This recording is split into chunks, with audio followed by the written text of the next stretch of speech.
to At Your Library. I'm Clayton Cheever, Assistant Director at the Thomas Crane Public Library. Please join me for a look at some of the free events our library is offering this February. I'm not going to have time to mention everything that's happening at the library this month, so be sure to visit our website at thomascranelibrary.org to view a complete list of what we have going on and learn about our other library services. Just about every month we showcase local talent in our library art gallery. It is one of the many perks of my job to be able to connect artists with the thousands of people who visit the library every month. If you yourself are an artist or you know someone who is, I encourage you or your friend to complete our simple online application so you can be considered for a future showing. Please go to our website or contact me to get more information. My email is ccheever@ocln.org. This February, we're hosting artwork created by students at Quincy's Woodward School. A reception with the artists and their families is happening on Wednesday evening, February 5th from 5 to 7. The Woodward School art teacher and some of the artists recently came by to tell us more about their work this year.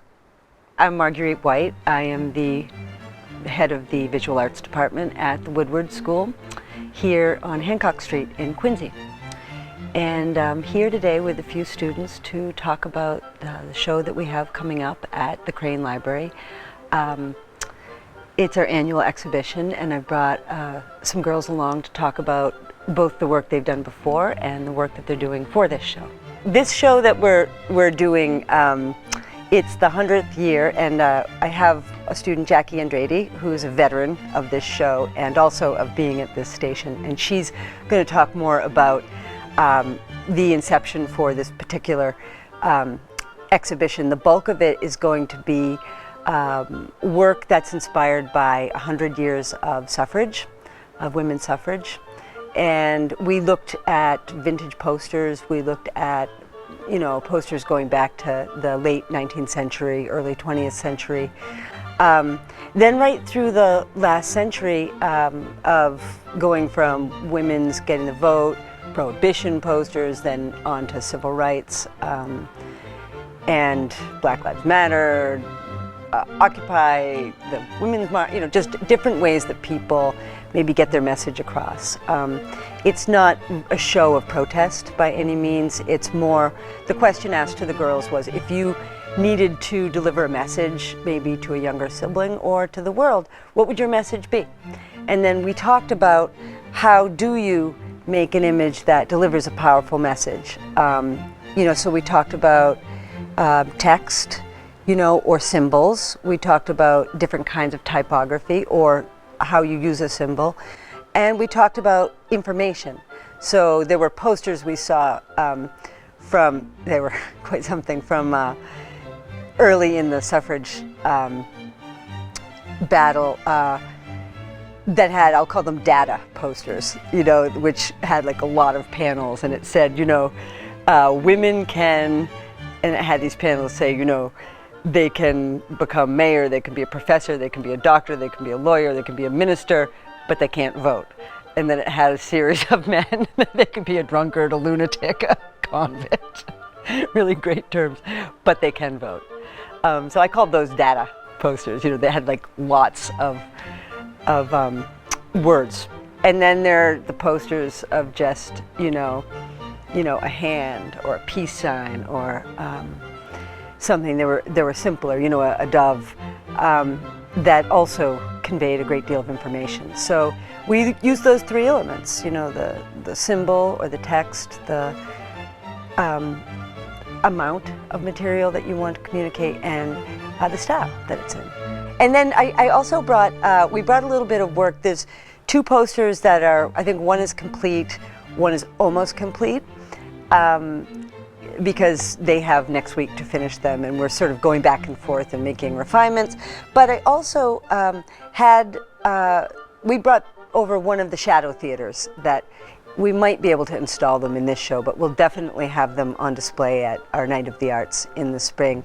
These three of these students worked on this whole project, and we looked at the history of shadow theater and early animation, and this is just really neat, and it's kind of the history of storytelling. And so Abigail Cannon brought her Shadowbox, and so she'll be talking to you a little bit about that. And it sort of was a nice project to do before posters, because the girls were working in silhouette and they had to think about how do you simplify a form, how do you make like an icon, how do you tell a story and deliver a message. So we went for something that was more complicated story to like, what's one message you want to get across. I hadn't really heard of the Woodward School, like lots of people who don't live in Quincy, though I only live a mile away in Dorchester. But when I was first applying for a job here, I asked my mother if she had ever heard of it, and she said that, you know, I think Grandma Carly, my great-grandmother, was in the first graduating class. And I went, what? You know, and then I started looking into the history, and we found her in the books. And it was established by Mary Greenleaf and Ebenezer Woodward. They had made a trust in the early 19th century because there was no place to educate girls in, I don't know about Boston, but definitely Quincy, which, I mean, a classical education. There was public schools, but there was academies for the boys, so they could study Greek and Latin and physics, but there was nothing of that kind for young women. And the school actually was, you know, didn't get started until after they had passed away, but they had donated the land and the money, and the building was built to their specs. But then when I was working here more, I found out that Ebenezer Woodward was the first cousin of John Adams, which would mean, and also his personal physician. And that would mean that Mary Greenleaf almost certainly was, we'll say, hanging around with Abigail quite a bit. And so, and they were both certainly extremely forward-thinking women. I mean, they are the definition of feminists. You know, they were deeply patriotic, but also patriotic in that they were here at the real birth of a new nation, and their husbands, especially John Adams, was, you know, he was writing the, you know, our founding documents, and of course she wrote the famous the letter back to him with the paragraph saying, you know, remember the ladies. So I think Woodward School has got a really, really interesting piece of history. So it makes entire sense for us to do this as well. And think forward and think, you know, we can vote. You know, the topics that these girls are covering, it isn't just, you know, though there wouldn't be anything wrong with it, feminist concerns or gender rights concerns. They're really what's on your mind. What do you see forward thinking for the future? And that's, I think, a legacy that Mary Greenleaf and certainly Abigail Adams as well, that's what they were thinking. Like, women should be thinking about these things as well as men and being proactive in their teaching. The 6th grade, the 9th grade, and the 10th grade are specifically making posters, and I think they're 7s. We'll see. And then, so they will all be definitely having the posters. And then I've got my seniors who have the really advanced work. And so there'll be a whole separate section just presenting their work. And some other students who weren't in the class this semester, but who are really serious art students. And so they've been invited to bring things. And I have one quite amazing budding 8th grade. She's my drafts person, and she's actually on the publicity. And she's going to have some big charcoal drawings. So we'll call them the Suffrage Now posters. They're going to be the bulk of the show, and then there'll be bits and pieces around the library from other students. My name is Jackie Andrade. I attend the Woodward School for Girls, and I'm a freshman in 9th grade. I live in Quincy, Massachusetts, and I've been going to Woodward since 7th grade, so 3 years. Miss White mentioned to me that it was the 100th year of women's suffrage, and I took it upon myself, and Miss White really helped me and other people to notice that women have been fighting this battle since practically forever, and that we really wanted to make a change. So the artwork that we did was for protesting, and I wanted to show other people that butterflies and really girly symbols can also be a fight that we can win. My role was I made a bunch of posters. I helped my friend Taylor make one, and each poster said a different meaning behind it. One of my friends said, fight for women of color. Mine says, you don't need to be female to be feminine. It's all different types of protests that we can fight for. And I really wanted to introduce to everybody all new topics that people aren't normally discussing. Miss White had the amazing idea of letting the 6th grade paint butterflies or have a butterfly on each poster. And for somehow the 6th grade mentioned to make it all very masculine as long with beautiful and feminine, and it all came together. My Nana and Papa, hi, they introduced me to art before I could talk. We have 3 art studios at my Nana and Papa's house. My dad was an artist, so my entire life was just art, art, art. Today we are struggling. It's going to be a constant battle. I don't think we'll ever end it. And putting it into art just says so much more, that you have to look for the meaning. Art can be blunt and you can see it and it can be big, bold letters, but it also can be hidden, and you really have to study each and every piece to get the true definition of what it is. And today, we want to create more of that, and it doesn't matter what it is. It could just be a collage of potatoes. It still has a deeper meaning. It's never just one thing. My family supporting me is probably the only reason I'm into art. They think art's over math, which I don't know if that's true or not, but they support me in what I do and what I love, and for that I could only be grateful. So I should say thank you to them, because they're the reason I'm into this and why I love it so much. I'm Thea Morad, and I'm in 6th grade. It's my first year at Woodward. Our assignment for this art project was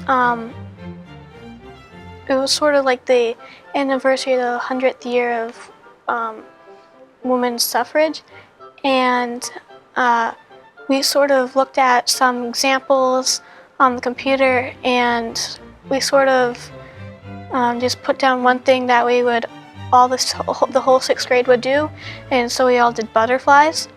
It was sort of like a sign that women were free, and they're sort of just really beautiful. My message that I wrote was, we have come out of our cocoon, and it sort of goes along with, like butterflies. Caterpillars to butterflies, they go in the chrysalis. I don't really know exactly how I came up with this design.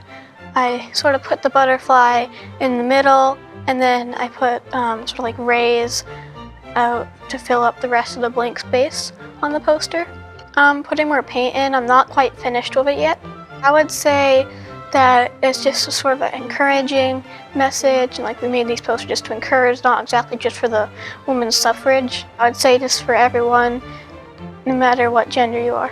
My favorite thing about art at Woodward, well, we have a lot more supplies, I would say, and more freedom to do what you'd like than what I used to do in elementary school. And it's a smaller class, so you sort of get more chance to do things. My classmates and help each other, think of ideas. Like today we were helping a friend think of because she had some blank space left in her poster, so we're thinking of the ideas where she could put a design or clouds, treetops. Making the butterflies, we first cut out a stencil. So, and we sort of knew, okay, this is sort of the outline. It's not exactly the details inside, so I guess the shadow theaters, because we were just doing the outlines for those, because you only see the shadows. So I guess that sort of helps with that. I like it at Woodward. You get a lot more, because of the smaller classes, you get more chance to do things, and I like that it's all girls, and you're sort of empowering them. My name is Adelaide Strandberg. I am from the Woodward School for Girls. I'm in 6th grade. My poster was about women empowerment and how it's the 100th anniversary of it. let women in general live the life they want to live and not being bossed around or told to do anything. I think that the meaning of Let Me Live on the poster would be to say women need to live their own life, not being told to do whatever that they don't want to do. I didn't make the letters up. I got it from a book that Miss White has, and I just thought it looked cool. So I got the idea of the shape from I like the way that the tape makes clean edges, so I decided to just use the tape to make the bits of just clear pieces, but I didn't really have a specific shape in mind. The 6th grade did a bunch of shadow theaters, and we cut out shapes and we put them on. We cut out shapes to make silhouettes, and then we put a light behind it because we made our own little theaters. And then we put all the shapes on the screen, and then we put a light behind it, and it made shadows. Making posters with the color seems harder because you have to get the color balance correct. But then when you make it with the shadows, you just have to get the shape correct. And then in the posters, you have to incorporate shapes and colors. The art program at Woodward, I like it because it taught me a lot about colors and how to make things pop, and everyone there is very nice. Woodward is very different from my old school because at my old school we didn't really have that much variety of stuff to do, but now we have a lot of different things to do, and you usually get to choose what you want to do. My name is Abigail Cannon, and I'm in the 6th grade. Before I made the poster, I did my shadow theater, which was we cut out pieces of paper and we put them behind a screen and lit lights so that it casted shadows. I had originally had one idea, and then I decided that that idea wasn't really what I wanted to send as a message. And then I started on an idea of aliens because I watch a lot of sci-fi movies, and my shadow theater is mostly just about how it's kind of a representation of climate change and about how we can choose what path we take. I had never cut silhouettes for a shadow box. When I was younger, I used to do collages, but I had never done a shadow theater before, and I really liked the idea, and it just made me want to go home and just make a bunch of different stories. Cutting simple shapes did help me in designing my poster, because when doing my lettering, I had to do a lot of boxes just to get all the measurements correct, and it was helpful to kind of know how to measure everything properly. I looked at a book of typography for my letters. They weren't exactly the same, but I did try my best. What I like best about the art program at Woodward has to be the freedom. At my old school, we would have art class every other week, and we had barely any time to work on projects, so it was very limited what we could do, and it had to be either really quick or take a very long time to do. Whereas at Woodward, there's just a whole room of art supplies that you are kind of just told the guidelines, and then you say, okay, just create something that represents you. I do learn things from the projects. A lot of things are about color balance and space balance, and how everything that you put in your project does reflect. Every small little piece of paper that you put in your shadow theater sends a message. I am learning something about communication. It's kind of a good way to say, if you had to say something without words, how would you describe it? I do like being at Woodward. At my old school, we had a class of 18 to 19 students, and some classes had like 20 to like 23 students. And here I go into the 6th grade class and there's 8 students, and I'm like, this is great, because you get to like talk to the teacher, you get to talk to your classmates and say, hey, what do you think about this? And they're like, maybe you could do this. And then you're like, that's a great idea. In the art room, we do help each other. I think we're all kind of like on the same, we're doing the same guidelines, but completely different designs of how we're expressing our feelings. And so when you're blanking on something and you're like, I don't exactly know what to do, and you can go up to your friends and say, hey, what is this missing? And they're like, oh, maybe you could do warm colors on this side, cool colors on that side. And then you're like, wow, that's a really good idea. What I like about the Crane Library is that like I can just go off, and if I don't have a book at home, instead of like being like, oh, how am I gonna get this book? When am I gonna get this book? I can go to the library and check out like 3 books and an audiobook and just be like, I'm set. I am looking forward to the art show. I don't think I've ever really been to an art show, like especially by students. So I think it's gonna be really cool. Are you ready to learn an easy yet extremely effective meditative yoga technique that can help reduce stress and bring a new sense of integration, balance, and well-being to your life? Our free yoga meditation classes are happening at 3 p.m.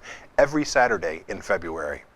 These workshops are great for beginners as well as for people with lots of experience with meditation, and they're led by a team of experienced practitioners from Sahaja Yoga, who always teach on an entirely volunteer basis. Help us welcome in the Year of the Rat. We hope you will come to the 32nd Annual Lunar New Year Festival on Sunday, February 2nd from 11 to 4 at the North Quincy High School. Please look for the library table and stop by and say hello. In between the great food, drink, live music, dance, contests, and cash prizes. This is a very popular festival, and we look forward to seeing you there. Come by the library from 5 to 7 on Monday, February 3rd for some craft and conversation.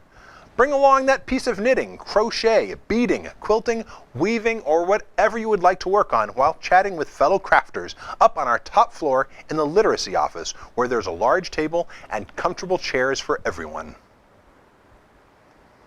We're partnering with Quincycles, the Mayor's Bicycle Commission, the Quincy Planning and Community Development Department, and the Quincy Traffic, Parking, Alarm, and Lighting Department to present a series of bicycling education workshops.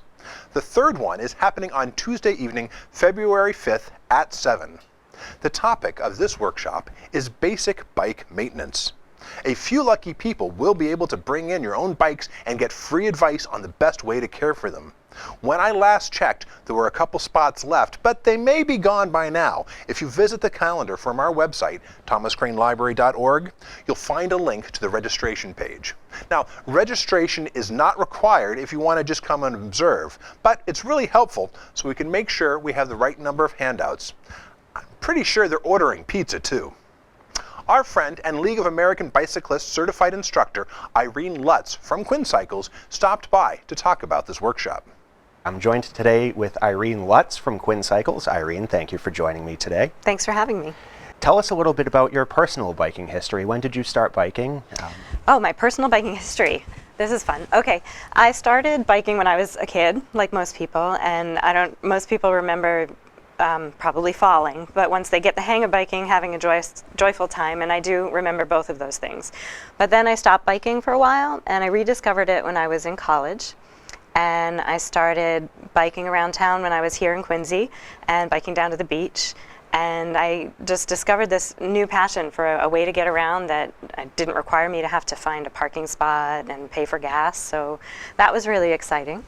And then later, when I met my husband and we were married and we had my son, we started biking for transportation a little bit more as a family. And he started, my husband that is, started bike commuting, and we put a seat on our bike, and I took my son around, and we'd bike out to kids programs and just started biking more and more, started doing our grocery shopping by bike.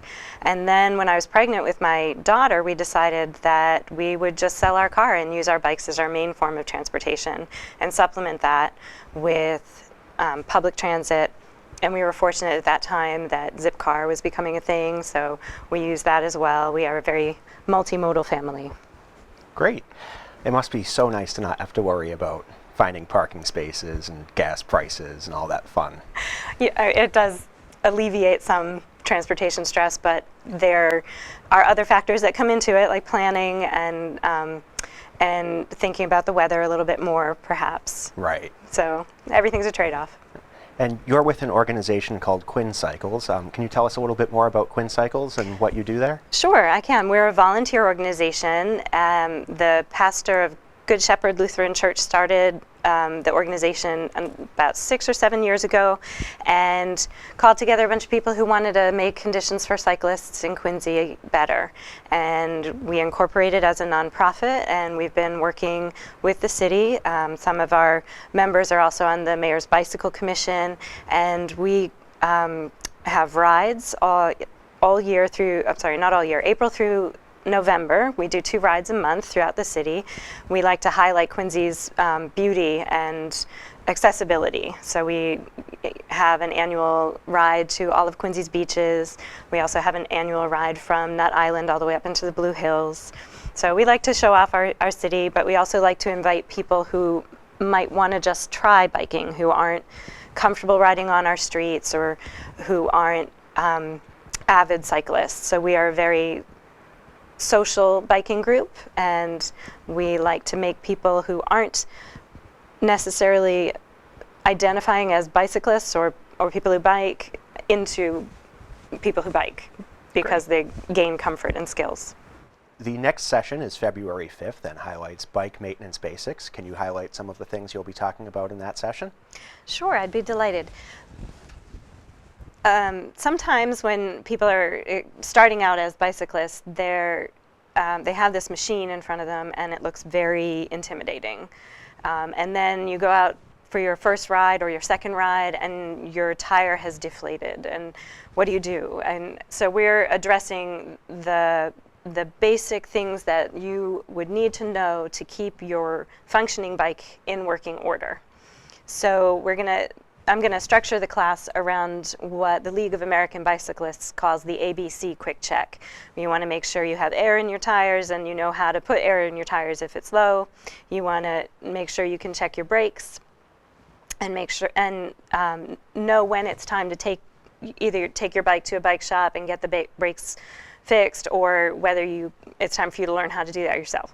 And then C stands for your chain and your cranks and your cables. So how to just look those over, how to clean and maintain your chain, how to look over your cables, and how to test the cranks and make sure everything is still in working order.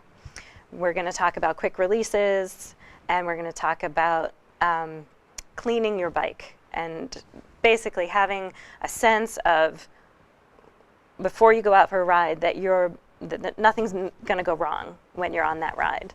And if you find something, knowing that it's something you should check out with a bike mechanic. Is there anything we didn't cover yet that you'd like to cover? I would like to thank all the sponsors for this program that have made it possible. We are working with the Mayor's Bicycle Commission, of which I am a citizen member, but the support that we've gotten from that organization is essential to this series being available. Also, Traffic Parking Alarm and Lighting have donated these great light sets. So biking in the winter or early spring can be challenging because your commute puts you in the dark hours, and having lights is a key visibility requirement. And so TPAL donated these little light sets. It's a white light and a red light that can clip onto your bike via rubber band here. We'll be giving those out as part of the series to anyone who needs one. And I'd also like to thank the library. You guys have been so gracious in welcoming us to your space and allowing us to do some slightly dirty work in there. And I would also like to thank the law firm of Breakstone, White & Gluck. We are one of their KidSafe partners for giving away helmets. And so they have given us a number of their larger sizes helmets so that we can give those to riders who may not have one. Protecting yourself and your one and only brain is it's essential and not required, but highly recommended for adults. And so we wanted to honor the kid at heart in everyone and provide safe riding equipment. Well, I know that we're really excited to have such an important program taking place at the library, so thank you for helping us out with putting this great program on.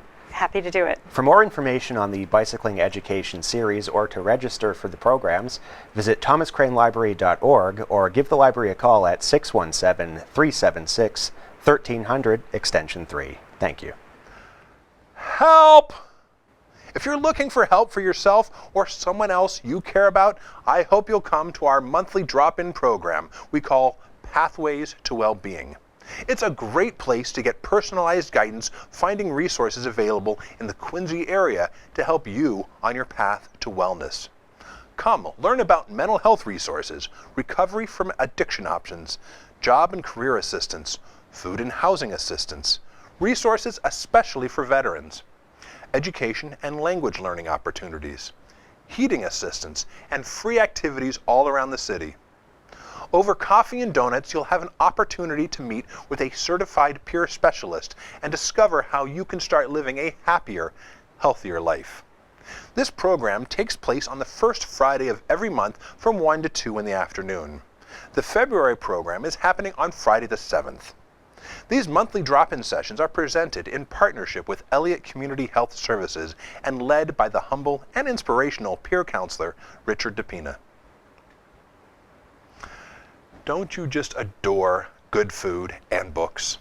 The Friends of the Thomas Crane Library make possible our monthly Cooking with Books program, which continues at the Adams Shore branch on Monday evening, February 10th at 6:30.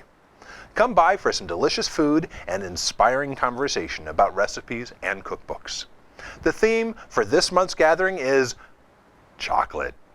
I hope you'll bring something tasty to share.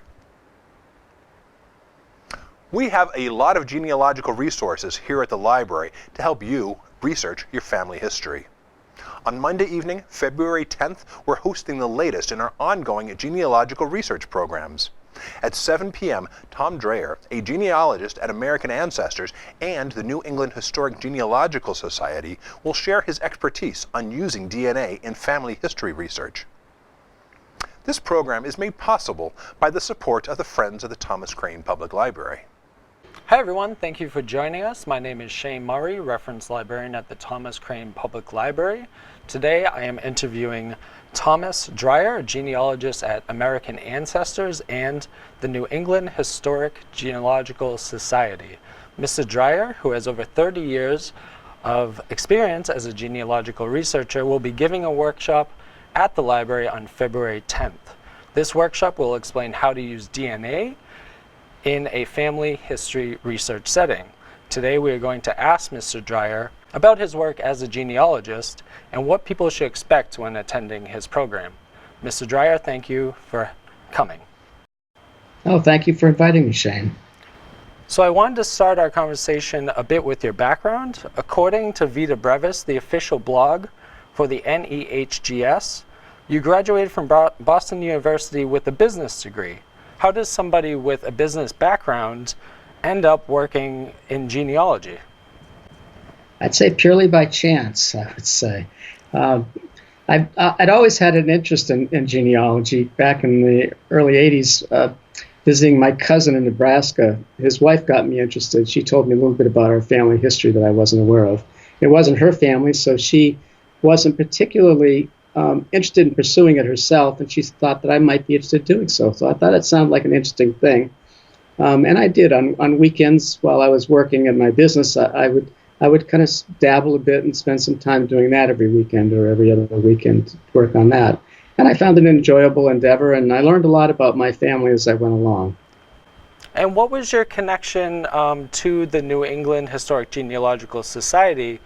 Was there just an application that you filled out and they accepted you, or was there something more to it? Well, no, it's kind of interesting, actually. I owned that business for about 30 years, And in 2010, I decided that it was time to move on and do something different. So I sold my business, and when I got home, my wife said, "I don't want you hanging around the house all the time. And now that you're retired, you should find something to do." And I thought, well, I've always enjoyed genealogy. Let me look and see what I can do in that area. And my original intent really was not to work for the society. It was mainly to volunteer. So I volunteered. I began by volunteering at the society, and I started by doing some transcriptions, indexing, computer indexing for the NEHGS. And I went from there. I got a little bored with that kind of quickly, and I went to, I asked if there's anything else I could do, and they actually recommended I do some conservation work, help them in the conservation department. I helped prepare old documents and books and things like that for a while. But I really was interested in the research, so I wanted to get back to that. So at one point I talked to our research services director and asked if I could work for them part-time. And I hadn't had any experience in the past doing this, so they were a bit skeptical, as you might imagine. So I offered to work for free for 6 months. And At the end of that time period, she thought that I was doing a good job. She'd be happy to hire me. I'd be pleased with that. And if she wanted to fire me, no problem. I didn't have a problem with that either. Sure. And at the end of 6 months, she said, "Okay, you're hired." And I started as a researcher. I did that for a couple of years, and I discovered that I enjoyed doing the research a lot, but I also missed the dealing with people that I had in my business. It was mostly just sitting at my desk and doing your online research and book research here in the library, and I wanted to be more involved with the people I was helping. So when a position part-time position became available for a genealogist on the desk, I applied for it, and they gave it to me. So I started working part-time as a genealogist, and eventually a full-time job became available. They offered me that, and so here I am, formerly retired, now working full-time as a genealogist. And I've learned a lot here at NEHGS. I thought I knew a lot when I first came here as a volunteer. I discovered there was a whole lot I didn't know. And there's a lot of advantages to coming here and doing the work here. Now, I'd imagine that work translated into your own family research.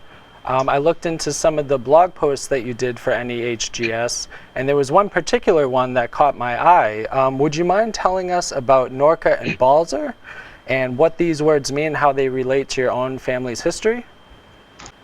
Sure, I'd be happy to, Shane.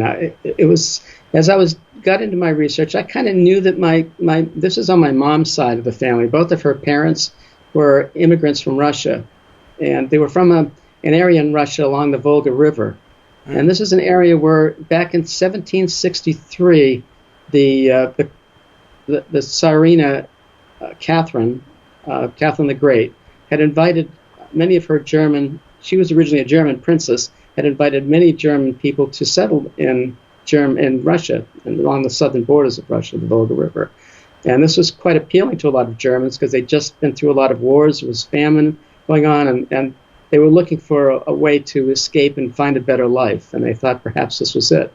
And so probably 200,000 or 300,000 immigrants moved from Germany to Russia, and they formed villages all along the Volga River, all German colony villages they formed. And they pretty much stayed by themselves. They intermarried among other Germans, and eventually things got to be tough in the late 1800s, and most of them left. And by the early 1900s, they began to be purged by the Russians out of there. So those colonies really don't exist anymore, unfortunately. But fortunately, my ancestors came before the problems really got pretty bad. And so I learned a lot about my family research and my family history back in Russia as well. And in fact, I actually found where they came from in Germany in the early 1760s. That's incredible. Now, I'd imagine that since you said you started dabbling into genealogy in the 80s, and now we're up to 2020, that the field of genealogy must have gone through quite a transformation within that time. Could you tell us a little more about the transformation and how it's impacted you as a genealogist? Yeah, it's quite a bit different than what it was back in the early 1980s when I began my journey. There was no internet in the early 1980s, so you couldn't go online to look up information. You know, there was no Ancestry, so it was the very beginnings of being on the computer, using the computer for genealogy. And they were basically what you had were message boards, and you would go onto a message board, you'd post the family names you were interested in researching, and other people would look for those names and then find your name that you were interested in. They would contact you and say, oh, my family is also a Starkle. My grandmother's maiden name was Starkle. So I found very early on, I found a relative out in Washington State who was very distantly related to me. In fact, for a long time, we couldn't figure out exactly how her Starkles were related to my Starkles, but eventually we did. But before that, during that time and before that time, people basically went to churches to get baptismal records, town clerks of vital records, land records for the county land records, also probate records to determine relationships, things like that. Also, they would write letters to people with the same surname and say, I'm doing a book. Often people did books on their family, and they would start with an immigrant, and they would write to everyone with that surname that they could find in the city directories and ask for information about their family. And people would send all the information of their families, and then the person who was doing the book would kind of collate it and arrange it all and get it all together so it was one large family. And that's pretty much all they had available to themselves at the time. Right, and that brings us to today, and you have a workshop that deals with DNA and family research. So let's talk a bit about that. Do you mind giving the audience a little overview of what that workshop is going to look like? No, not at all. It's basically a beginning workshop. If you're not familiar with how DNA is used in doing family research, this is really the beginning steps in getting involved. And pretty much what I do is I talk about what DNA is, the different types of DNA that there are, which companies give the tests, and what the results of those tests may be, and also how to use those tests and the tools that are related to them to do your family research. That's great. And so I wanted to ask you a little bit about, there's, in recent years, been a lot of talk about law enforcement using DNA from these genealogical databases in order to, say, catch criminals, the most famous case of that being the Golden State Killer. As these sort of situations become more publicized, the debate surrounding people's security in relation to their DNA data intensifies. So what do you say to people who might have reservations about, say, giving their DNA to these genealogical databases? Well, Shane, I think people have to make their own decisions. Sure. You know, I mean, people have different views about privacy. I tend to be not as concerned about those issues. There are laws that prevent, for example, insurance companies from using DNA to make decisions on whether to insure you health-wise. Or employers from discriminating. Employers, that's right. Yeah, there are laws to prohibit that kind of thing. But there are people that still are skeptical of that, and I respect those views. And if that's an issue, then I would understand if you didn't want to take a DNA test. That's fine, But in some cases, you really have to do that in order to find what you're looking for. Exactly. I'll give you an example if you don't mind. Great. My grandmother and her twin sister were born out of wedlock. A month after they arrived here with their mother arrived here from Germany with her family. As a result, she was conceived in Germany. They never talked about who the father was. I thought I'd never learned who the father was. But through DNA, I've managed to discover, with at least the family. I haven't found the father yet, but I found the family that he's from. Wow. So, and I have hopes that I will eventually be able to do that through records in Germany. It doesn't look as if this person actually came to the United States himself. Otherwise, I think I probably would have found him more easily. Right. But I think it's possible I will be able to discover who my great-grandfather was using DNA. Right. And so the pros and cons will always be weighed out, and it's really somebody's own personal, preference whether or not they want to donate it. Right. That makes sense. Right. How strong and also how strongly they feel about how beneficial the DNA research can be to their own particular case. Exactly. Well, it's all very interesting. And Mr. Dreyer, I really appreciate your time. In the last few moments here, is there any information for maybe the DIY genealogists out there, or any resources that you want to impart to them? The New England Historic Genealogical Society is can be a very valuable tool. There's a misconception that because we're the New England Historic Genealogical Society that we deal only with New England, and that's not really true. We have specialists in all different areas. We do a lot of Irish research, for example, people whose ancestors came from Ireland. And we have experts in each of these areas. And just like I'm an authority on DNA, we have experts on Irish research, Italian, German, other areas of the United States outside of New England and the United States. So you should consider us as a valuable tool in your research. And sure. Even though we may not actually have records here for what you're looking at, we generally know where you can find the records and can advise you on where to go next. Great. And is your the website for the NEHGH a good place to start? Yeah, it'd be an excellent place to start. And you can become a guest member. There's no charge for that. Just sign up at our website. It's AmericanAncestors.org. And there's a weekly newsletter. Once you sign up, we have a free weekly newsletter that goes out on Wednesdays. And there are a lot of other benefits that you can get as well. Perfect. Well, I believe you've convinced the audience to get on that. So thank you, Mr. Dreyer. We appreciate your time today. Thank you, Sean. Appreciate it. You got it. We thank you for joining us for this interview and hope that you're able to attend Mr. Dreyer's workshop on February 10th at the Thomas Crane Public Library. Even though our main library is open from 9 a.m. to 9 p.m. Monday through Thursday, from 9 to 5 on Fridays and Saturdays, and from 1 to 5 every Sunday, our online services are always available. Do you know how to get the most out of all of our online services? There is so much free stuff you have access to enjoy. Our selection of popular magazines recently exploded to over 3,000 titles. Have you read a comic book on a tablet yet? I think that is the best way to appreciate the color and art. How about listening to music on Hoopla? Did you create a Grammys playlist to enjoy your favorites all ad-free? We also just added some great online newspapers you really should check out. Not only can you read current and past issues of the New York Times, the Patriot Ledger, Boston Herald, and the Brockton Enterprise, we have online access to news from over 250 local sources and over 3,000 sources across the country. Visit us online and come by the library and ask us for help if you aren't already getting the most out of your library. We're scheduling special tech help sessions when we dedicate time to help you solve your personal tech challenges.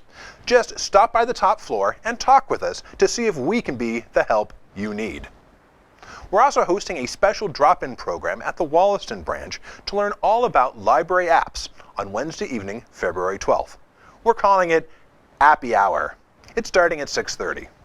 Come on by and learn what you can find on Newsbank, Hoopla, Libby, RB Digital, and more. When you're asked who was a famous Dutch post-impressionist painter who cut off his ear and died in poverty, you can probably easily name Vincent van Gogh. In just over a decade, he created over 2,000 pieces of art and is one of the world's most famous artists. Join us on Tuesday evening, February 18th at 7, when Jane O'Neill will take us inside the genius of Van Gogh. Jane recently stopped by to tell us more about this program, which is made possible by the support of the Friends of the Thomas Crane Public Library. Well, hello, Quincy. My name's Eileen Fontenot, and I'm a librarian at the Thomas Crane Public Library. Today I'm speaking with Jane O'Neill, the president of Culturally Curious, via Skype. And she'll be speaking at the library at 7 o'clock, Tuesday, February 18th, about the genius of artist Vincent van Gogh. Hi, Jane. Welcome. Hi. Thank you. Glad you could join us via the technology. So why don't you tell us a little bit about yourself and Culturally Curious and how you got started with all this wonderful work that you do? Sure. My background is in art history and in education. I have a master's degree in both. And I always tell people essentially what that means is that I love looking at beautiful images, but I love talking with people even more. Yeah. So whenever I can facilitate a conversation about a work of art, that's just peak happiness for me. So I've worked in museums, I've taught at the college level, I've done all of this work for many years. And then the opportunity sort of came about to start doing this on my own. So I go to libraries and I go to retirement communities and I basically facilitate these kinds of discussions and I get to continue learning about art and talking about art and it's just so much fun. And to spread it around and enlighten other people about the amazing parts of art in our world, you know. Exactly. So why Vincent van Gogh? I know it's a big popular theme with you in your presentations. Can you tell us, like, why is he such an influential figure even today? Yeah. Well, this is just my hunch. So I have found that there's a tremendous amount of interest in this program. Every time we offer it publicly, people show up for it. And I think it's in part because people are familiar with the name. They've heard of Vincent van Gogh, and he became this sort of infamous character because of the famous story of what happened with his ear. Right? Yeah. People are like, how? Why? Why did he do that? Right. And believe it or not, there's a lot of different theories as to what happened there. So that comes up in the talk too. So there's the ear, but he's also become sort of the quintessential tortured genius artist. He died young. He was only 37 years old. He only sold one work in his entire life. Wow. And now his works sell for, almost $200 million a piece. Wow. So there's a lot of mystery, really, with him. Right. Yeah. So I think there's that tortured part of his actual existence, and then that catapulting to fame afterwards. I think it has people mesmerized, and then the work itself is just and so compelling. So it's a good story, kind of like a rags to riches, although he's dead now, Maybe his family is rich now. So that is interesting. So what can people expect from this lecture that you're going to be doing on the February 18th? I think they can expect to come away with a really good understanding of Vincent van Gogh and his body of work. So we'll see a lot of images. We'll be able to talk about a lot of images, and they'll have a good sense in terms of because he only worked for about a decade, actually. And in that time, he produced almost 900 paintings. Wow. And most of them were done within the last 2 years of his life. Wow. So it's fascinating to see sort of what his work looked like when he first got started, because it was really dark. He used a lot of black. And then, as you know, the colors just kind of explode. And you see things like the sunflowers and Starry Night.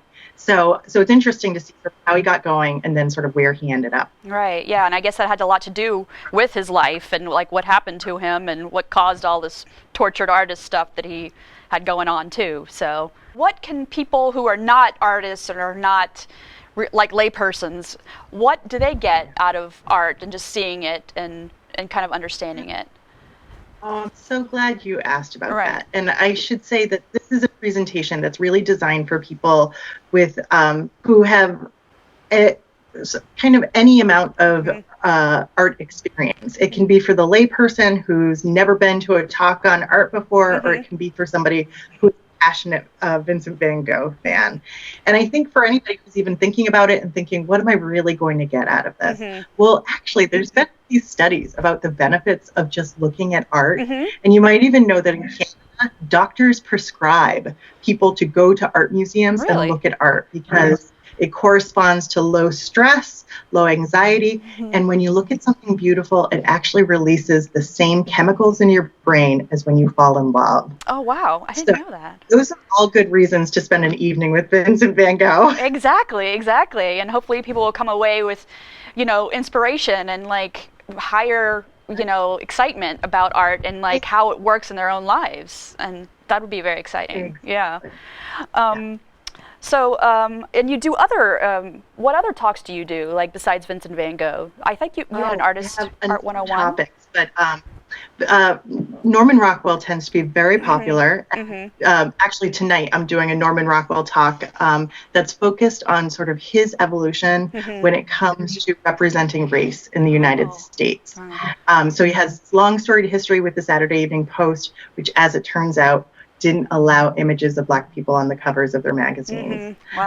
So he was really restricted. And then after he left, he got to kind of he got to sink his teeth into subject matter that he was really passionate about. So he did these incredible works around the civil rights movement. So that's I didn't know that either. Wow. Yeah, he's a fascinating character. Yeah. I developed even more respect for him after learning about his passions there and the work that he did to advance those causes. So really any big name artists like Michelangelo, Edward Hopper, John Singer Sargent, and these are from all different time periods, but I think people have heard a little bit about them and they tend to show up to learn a little bit more. Yeah, well, I hope people do today, February 18th. So I hope you can all join Jane from Culturally Curious, 7 o'clock, Tuesday, February 18th at the Thomas Crane Public Library to learn all about the genius and the mystery and the art of Vincent van Gogh. Do you have a collection of games somewhere in your house? Would you like to learn about some new games or meet some new adults to play with? Come to our new monthly game night at the Wollaston branch and try out some new games. Experienced staff will be on hand to help. The next gathering is happening on Wednesday, February 19th, starting at 6:30. This month, we'll play both Mysterium and Obscurio. In Mysterium, players use a deck of open-ended image cards to try and solve a murder mystery, as directed by the ghost of the victim. In Obscurio, players use a deck similar to that in Mysterium, but they must work together to escape a library full of traps. And in a fun twist, one of the players is a traitor trying to keep the team from escaping. Who knows, these may be the next games you want to add to your personal collection. Are you a performer looking for a welcoming audience to appreciate your amazing singing and juggling skills? Perhaps you've been practicing your mime act. You just perfected an amazing flute solo, or you figured out an inspiring Grammy medley on your 12-string, and it's time for you to perform it for somebody other than your goldfish. Your friends always tell you how good you are with words, and now you want to try debuting a brand new spoken poetry piece? Whether you want to give a shot at stand-up comedy, play something on guitar, or perform anything else without amplification, what you need to do is come to our monthly acoustic open mic night, next kicking off at 6:30 on Monday, February 24th, the last Monday of the month. All ages are welcome and encouraged to come and enjoy this great monthly mix of local performances. 100 years ago, not far from Quincy, 2 men were murdered and 2 Italian immigrants were found responsible. These men were Bartolomeo Vanzetti and Niccolo Sacco, and their case has fascinated people ever since. Come to the library on Tuesday, February 25th at 7 and dive back in time with one of our favorite local historians, Christopher Daly. This program is made possible by the support of the Friends of the Thomas Crane Public Library. Joined today by local historian Chris Daly to talk about the fabulous program we're having on the 100-year anniversary of the beginning of the Sacco Vanzetti episode. We're having it here on Tuesday evening, February 25th, starting at 7 o'clock. Chris, thanks for joining me today. It's so good to see you. Thanks, Clayton. So, I struggled with what to call it just now, the Sacco Vanzetti episode. Yeah, it's usually called the Sacco Vanzetti case because it did end up in the courts. So how old were Sacco and Vanzetti when this all started 100 years ago? Good. They were both in their early 30s. Okay. They were Italian immigrants and they were anarchists. Anarchists, yes. Living in Braintree? No, Sacco lived in Stoughton and Vanzetti lived in Plymouth. But they chose to rob the paymaster in South Braintree. Now that's if they were guilty. If they were, yes. Thank you for correcting me. I appreciate that. The way I do the lecture, I give all the facts and I don't give my opinion on whether they did it or not. I let the audience look at the facts. So they were convicted of a crime in South Braintree. They were convicted in 27 they were sentenced, but they were convicted in 21. But the actual alleged incident took place. There was an incident, I assume. Yes, that took place April 15th, 1920, less than 5 miles from this location. Wow. Yeah. So it definitely has local resonance. Yes. And it wasn't just a robbery. There was No, it was the paymaster and his guard, Alessandro Baradelli, who was a Quincy resident, lived less than a mile from here. We're bringing down a payroll of $15,000 and 2 men. That's a lot of money today. Yeah, back then that was back a then heck it of a was lot a of lot money. more. I don't know what it would be in 2020 money, but probably triple, if not quadruple. Wow, and they were just carrying this on the They were person. carrying that to pay off the help because they paid in cash back then, and Right. these 2 men were just loitering around, jumped off a fence, and shot both of them and took the payroll, threw it in a getaway car, and they. So 2 unknown people. Yes, 2 men jumped off of a fence, shot these guys. Right. You're saying, and then took off with Yep. $15,000. Yes. In No. cash. No, they weren't like on top of a fence. They were kind of just leaning against. Oh, It just was leaning. a rail fence. Okay. In South Braintree, How where many- the I strip mean- mall is down in Pearl Street. Wow. Yeah. And it had when to be I witnessed by a whole bunch of people. So there were first-hand accounts of this? or- There's first-hand accounts of it. Most of the people were working in the factory. And people who did see these guys loitering outside thought, this is strange because everybody's at work. It was piecework. You didn't stand out you didn't You go were getting for a paid by cigarette the break piece. back Yeah. then. So people did notice them, and there were people that did look out the window. They could see it happening. And I'm sure it made a fair amount of noise. Guns It are did. not quiet today. It did. and- Right, Yeah. right. And there's a debate as to whether there was 1 gunman or 2 gunmen. Okay. My theory is I think there was only 1 gunman. Okay. Yeah. And how long between when this incident happened and Sacco and Vanzetti were picked up? They were picked up May 5th, May 5th. 1920 in West Bridgewater. So 20 days later. Yep. Mm-hmm. Interesting. And Why did it take so long It to all was find them? because they were rounding up anarchists because there had been a spate of bombings. Okay. Locally? Locally, all around the country. Right. This group that they belonged to, it came out later, they were sending mail bombs to prominent capitalists and judges and government officials. The irony of that is the only one to get killed in these bombings was a maid that opened up the package for her Obviously boss. not the intended target. Right. They didn't think that maybe these millionaires don't open their own mail. Right. Yeah, so that's what happened. And most of the other ones were stopped, but it was traced to this group that they belonged to. Mm-hmm. And What was the name of the group? it was called Gruppo Autonomo was the name of it. Okay. That was Italian for the So it's- autonomous group. They all okay. had regional ties to New York and Boston. Right. And the group was traced to here. And they started deporting all these people because most of them were foreigners, international, anarchists, As opposed to all the communists. Native Americans that were in power at the time. Yeah, yeah. And yeah, real, right. yeah, real. Yeah. But The, these were first-generation foreigners as opposed to the second or third or No, fourth it was generation. right off the boat. Oh, right usually. off the boat. Right, Okay. right. That's why they could round them up and ship them out because they weren't Okay. U.S. citizens. But They had there was no local attachment. There was no trial or anything. They just picked you up and Just said put you're you on a gone. boat, Yeah. sent you out just because you had a socialist affiliation, communist or anarchist. Wow. It was called the Red Raids Yeah. of the 1920s. Okay. When I think of anarchists and bombings, I think wasn't it Haymarket in Chicago? Yeah, that was in the 1880s. That was, okay, Yep. so that was 40 years earlier. Right, right. But Okay. Similar, the yeah. same group of people, or totally not different the, anarchists? well, the same philosophy. Yeah. Right. Okay.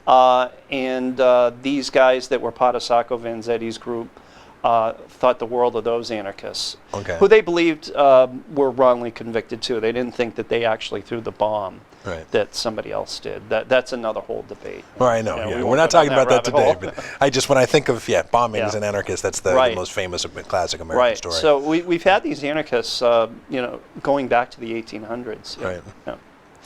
And so we were talking about the local residents. This happened in South Braintree. Happened They in were South picked up. You Braintree. said in? Did you say Stoughton? West Bridgewater. West Bridgewater. Sacco lived Okay. in Stoughton. Yeah. Vanzetti lived in Plymouth. Baradelli, who was the guard, lived here in Lived here in Quincy. Quincy, yeah.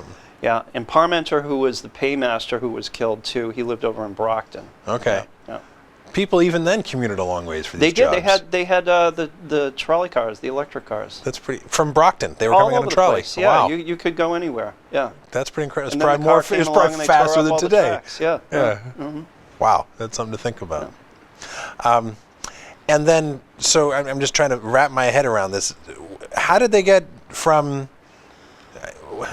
I just, I don't know. I guess I should let go of the geography. They're just so spread out. I'm just kind of overwhelmed. Yeah. So these guys were picked up. They were kind of tried. They were definitely members of this anarchist group, whether or not they were the individuals who committed this crime. Right, but they weren't. That came into play, but they were picked up for the robbery. They weren't arrested as anarchists. Okay. It was just treated as a robbery, but then their political affiliation. It was just treated as an everyday robbery, but then it was found out that they were anarchists. And that was used in their trial? trial? I think that kind of oiled the wheels a little bit, yeah. When did that become part of the story? Right almost away? Immediately. Okay. Yeah. The fella, there was Chief Stewart, who was chief over in Bridgewater, and he had some dealings with anarchists, and he was in on the investigation. When they found the getaway car from the robbery, he said these men knew no God. So when I saw that quote, I was like, he's talking about anarchists, because they were also atheists. Atheists they as well. were irreligious. They didn't believe in any religion. And I know, I mean, some people today probably aren't aware of kind of the history of Italian Americans. It's not, whereas Italians have really become pretty greatly integrated into American society. Right. I think at this time they were not. No, not at all. They were, like, after the Irish, they were the next group to get slammed. Right. And it's like, America's this crucible where you have each group that comes in has to go through hell, and then before you know it, they're part of the establishment in the society. Right. Yeah. And the Italians went through it too, and the Jews and the Irish. So how were Sacco and Vanzetti really active anarchists? Were they Italians that were being smeared because there were a bunch of anarchists from Italy? Well, that's a good question. Which membership came first? They claim they were philosophical anarchists, that they weren't part of the violent wing of their group. Okay. But they were associated with known violent anarchists. Right. So whether they were peaceful, peace-loving anarchists, they were associated with violent, terroristic anarchists that were involved in bombings. They called it propaganda of the deed. They believed if they started blowing things up, it would start a revolution, and that the capitalists would be defeated that way. And they were trying to touch off a revolution. And in that way, we were talking before about how people confuse anarchists and communists and socialists. Right. But some of what you're talking about there sounds very similar to the rise of the working class and this communist. Oh, they were all for the working class. Right. Yeah, they believed in the working man. They believed that working men should work in collectives and have no bosses or government. Yeah. That there should be basically no law, that people, if you get rid of all the law and government and capitalists, that people will work together collectively. Honestly, right. I think it was a little naive, but pretty utopian. Really. Yes, very utopian. Yeah, they believed if you removed all the evil of government and money and all that stuff, that people would work together. So these are like the folks who took over the national park out, or it wasn't a national park, the Western Lands a couple years ago out in Washington farmers? State. The farmers who were upset because they had those same kind of, we got to just get government off of our backs. Well, yeah, it's very close to what you call libertarians today. But sure. They're more radical than libertarians. Libertarians think basically that government here is to protect you from any outside invasion and to protect you from yourselves, like the police, and that's it. No schools, no programs. You're on your own, but you have absolute freedom. They look at the freedom. And the anarchists were like that to a great deal, but they had great sympathy for the working man, and they were totally against capitalist corporations. Right, which is not shared by some of the libertarians. Right. I think some of the libertarians, it depends. Depends who you're talking to. You can't, there. Yeah, of course. I guess Ron Paul would be your... People ask about that. So why do you think it resonates such 100 years later? What is it about this case that people should be intrigued and find out more? Well, to me, it's like, were they guilty? Yeah. And people right off the bat will say, oh, they were railroaded. I think it's fascinating. I know that their ashes are actually in the back stacks at Boston Public Library because I don't think anybody wanted to be responsible for them. Nobody. There's still there's also a plaque there too that they haven't. It's in the library. There's a group that wants to put it out on Hanover Street where their defense committee used to meet. But I think the original question. Well, why does it resonate so? Why is it still? I mean, why is the plaque still up in the local history? Hidden instead of out on Hanover Street? Well, there's the people that believe that they were railroaded. It was the establishment society that railroaded them. And myself, I think it's kind of a mystery. There's a lot missing here. if you look at the trial, they were basically convicted because one bullet that came out of Baradelli matched Sacco's gun. One bullet. One bullet. With absolute certainty. Yeah. Right. And the thing is, and this is where it goes a little haywire, if you look at all the eyewitness accounts, there were two men, but one guy was doing all the shooting. Did he switch guns? So that lends me to think, yeah, maybe there was some shenanigans going on, because back then they didn't keep the evidence in tight regulation. They didn't keep it recorded. Who would look at it? The guy who was doing the ballistics was walking around with the bullets in his pocket at his house. And, so it was quite easy to take the gun and probably fire it. Put any bullet you wanted in there. But the jury that heard that evidence took it for what they thought, oh, this bullet came from his gun. It wasn't because, oh, we ate Italians. And then, you know, it comes out later that years later, like within the last 20 years, that there's some indication that there was a bullet switch. Interesting. Yeah. Yeah. Well, I'm sure there are many other fascinating aspects to this as well. There's a reason this story has lasted. So I'm really glad that you're going to come to the library and tell some of this story and help us remember this time. There's obviously a lot to think about, from the transportation to the class warfare, which continues today. Right. Although hopefully with different means. I haven't heard of bombs going through the mail recently, which I'm grateful for. Oh, yeah. That's not good. Yeah. No, not at all. And it all happened around here. And it's all very, very local. Right. Yeah. Right. Well, welcome back to Quincy. Thank I'm you. so glad to have you back, Chris. Thank you. Thank you. Please come out and join us and learn lots more about Sacco and Vanzetti when we'll be talking about them and this fascinating element of historic New England here at the library on Tuesday, February 25th, starting at 7 o'clock. I look forward to seeing you there. We have some really great programs happening for children and teens this month. Look online or come and talk with Carrie, our great teen librarian, to learn all the latest details about programs and services just for teens. The Teen Advisory Board, TAB, is meeting at 3:30 on Thursday the 13th and again at the same time on the 27th. We also have a brand new youth-led forum discussing the issues that are most important to teens today that we're calling Real Talk. This program meets 2 Mondays a month from 6 to 8 upstairs in our computer classroom on the top floor. Talk with Carrie to get all the details. Children up to 12 years old should try something new and sign up for our Winter Reading Challenge. Collect reading snowflakes and win prizes. We have ways to help track reading both online and on cards you can pick up at any library location. Our Winter Reading Challenge is happening through February 27th, when there will be a party where we will draw raffle tickets for the big prizes. Weekday morning story times began again on Monday, January 27th. Come by the library or go online to learn all about story times for every age of child, from 4 months through 8 years. We also have book clubs for older kids. There's some fun craft activities planned this month, including a Lego challenge at the Wollaston branch and a Valentine's card making craft on Saturday the 11th. On Saturday, February 15th, we have classic puppet show theater from Pumpernickel Puppets at 10. This just scratches the surface too. We have Dungeons & Dragons, a Pokemon Club, an hour of coding for 7, 8, 9-year-olds, Science Saturday, a writing center for preschoolers, and a showing of Toy Story 4, and more. It's always a good idea to check our online calendar and follow us on social media for the latest updates. Make sure to check our website, thomascranelibrary.org/children, for details about all of our programs for kids and their families. If it's Thursday, it's movie day at the main library, with free matinee and evening showings of movies recently released on DVD.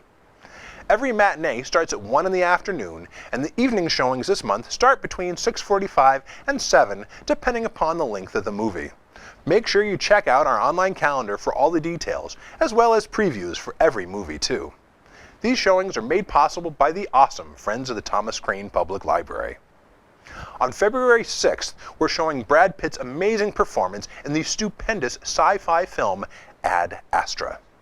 We're following that up on the 13th with Joaquin Phoenix's award-winning performance in the most discussed movie of 2019, Joker. Staying true to our partnership with the Quincy Art Association, the third Thursday of the month is when we show movies about art and its creators. On the 20th, we'll be showing Wasteland, a documentary filmed over 30 years about renowned artist Vic Muniz and his journeys from Brooklyn to his native Brazil and the world's largest garbage dump, where he photographs the eclectic people who find treasures in the trash. On the 27th, we're showing Tom Hanks playing everyone's favorite television personality, Mr. Rogers, in A Beautiful Day in the Neighborhood. Our Adam Shore branch shows matinee movies every Monday afternoon at 3. This month, they're showing the same movie that was shown at the main library the previous Thursday every Monday. So, Harriet on February 3rd and Ad Astra on the 10th. All of our locations are closed on Monday, February 17th for President's Day, so Joker will not play at Adam Shore, but they will show Wasteland on the 24th and A Beautiful Day in the Neighborhood on March 2nd. Movies at our North Quincy branch are still on hold until we reopen the branch after renovations. I want to take a moment to acknowledge the great amount of support the Friends of the Thomas Crane Public Library provides for the programs at your library. Please, go to our website or pick up an envelope at any of the displays scattered throughout the library to find out just how easy it is to get involved with the Friends and become a friend yourself. I am very grateful to the Friends and hope you will consider joining the Friends if you haven't already. Please, make sure to stop by the bookstore they run too. It is open every Thursday evening from 6 to 8 and every Saturday from 10 to 4. That's all for this episode of At Your Library. The best way to stay up to date on the latest library news is to visit thomascranelibrary.org. Sign up for our monthly email newsletter, like us on Facebook, and follow us on Twitter and Instagram. I'm Clayton Cheever. Thanks for joining me for a look at what's happening at your library this month. I'll see you again in March.